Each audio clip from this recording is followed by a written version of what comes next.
মরণ ফাঁদে পরিণত কানাইঘাট দরবস সড়ক কবে মিলবে বৃহত্তর এলাকার মানুষের মুক্তি। ভাঙাচুরা রাস্তা, বড় বড় খানাখন্দ, যানবাহনের ধীরগতিতে চলাচল, পথচারীদের দুর্ভোগ এ যেন দেখার মতো কেউ নেই। সিলেটের কানাইঘাট থেকে দরবস বাজার পর্যন্ত গুরুত্বপূর্ণ এই সড়কটি যেন আজ আর কোনো সড়ক নয়, এটি এখন দুর্ভোগের আরেক নাম। প্রতিদিন হাজারো মানুষের চলাচলের একমাত্র ভরসা এই পথটি বর্তমানে পরিণত হয়েছে মরণ ফাঁদে। হঠাৎ করে আমাদের জার্নি লাইফের ক্যামেরায় এমন দুর্দশার চিত্র দেখে আমরা বিষয়টি ক্যামেরাবন্দি করলাম। আজ আপনাদের সামনে তুলে ধরলাম।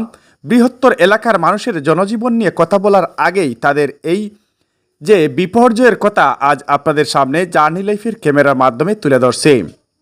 দেখতে পেলাম কোথাও বড় বড় গর্ত, কোথাও পিচ উঠে গিয়ে বেরিয়ে এসছে ইট পাথর। সামান্য বৃষ্টি হলেই এসব খানাখন্দ পানিতে ডুবে যায়। তখন কোনটা রাস্তা আর কোনটা গর্ত তা বুঝে ওঠা দায়। ঝুঁকি নিয়েই চলাচল করতে বাধ্য হচ্ছেন সাধারণ মানুষ।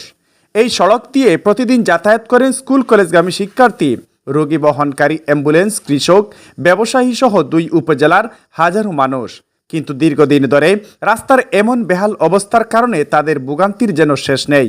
স্থানীয়দের অভিযোগ, বছরের পর বছর ধরে এই সড়কের স্থায়ী সংস্কারের দাবি জানিয়ে আসলেও কার্যকর কোনো উদ্যোগ চোখে পড়েনি। মাঝে মধ্যে সাময়িক সংস্কার করা হলেও কয়েকদিনের ব্যবধানে আবার আগের অবস্থায় ফিরে যায়। একজন বৃদ্ধ পথচারী বলেন, আমার কর দেই, বুট দেই, কিন্তু একটু নিরাপদে চলাচলের অধিকারটুকু যেন পাই না। একজন শিক্ষার্থীর কণ্ঠে ফুটে ওঠে হতাশা। প্রতিদিন এই রাস্তা দিয়ে স্কুলে যেতে ভয় লাগে, কখন দুর্ঘটনা ঘটে সেই আতঙ্কে থাকে। কৃষকরাও বলছেন, উৎপাদিত ফসল বাজারে নিতে গিয়ে বাড়তি পরিবহন খরচ গুনতে হচ্ছে। ব্যবসায়ীরা ক্ষতির মুখে পড়ছেন, আর অসুস্থ রোগীদের হাসপাতালে নেওয়ার সময় প্রতিটি জাকুনি হয়ে উঠছে নতুন যন্ত্রণার কারণ। ক্যামেরায় ধরা পড়ছে মোটরসাইকেল আরোহীদের হুচট খাবার দৃশ্য, যাত্রীবাহী যানবাহনের ধীরগতি আর মানুষের ক্ষোভ। বৃহত্তর 2 উপজেলার মানুষের কাছে গুরুত্বপূর্ণ এই সড়কটি বর্তমান অবস্থা যেন উন্নয়নের দাবিকে প্রশ্নবিদ্ধ করে তুলেছে। এলাকাবাসীর একটি দাবি অস্থায়ী নয়, দ্রুত সময়ের মধ্যে এই সড়কের টেকসই সংস্কার করা হোক, যেন মানুষ নিরাপদে চলাচল করতে পারে, শিক্ষার্থীরা নিশ্চিন্তে স্কুলে যেতে পারে, রোগীরা সময় মতো চিকিৎসা পায় এবং সাধারণ মানুষের দীর্ঘদিনের দুর্ভোগের অবসান ঘটে।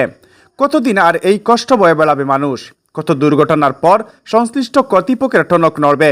এমন প্রশ্ন আজ কানাইঘাট থেকে দরবস পর্যন্ত প্রতিটি মানুষের মুখে মুখে। দর্শক, আপনারা জানেন কানাইঘাট থেকে বুরহানুদ্দিন রোডের একই অবস্থা। তো অবশেষে আমরা একটি সূত্রে জানতে পারলাম ওই রাস্তার নাকি টেন্ডার হয়েছে। যদিও বুরহানুদ্দিন রোডে টেন্ডার হয়েছে, কিন্তু কানাইঘাট থেকে দরবস সড়কের এই বেহাল দশা দেখার মতো যেন কেউ নেই। গুরুত্বপূর্ণ এই সড়কের দ্রুত সংস্কার এখন সময়ের দাবি, অন্যথায় জনদুর্ভোগ আরও বাড়বে বলে আশঙ্কা করছেন স্থানীয়রা। ধন্যবাদ।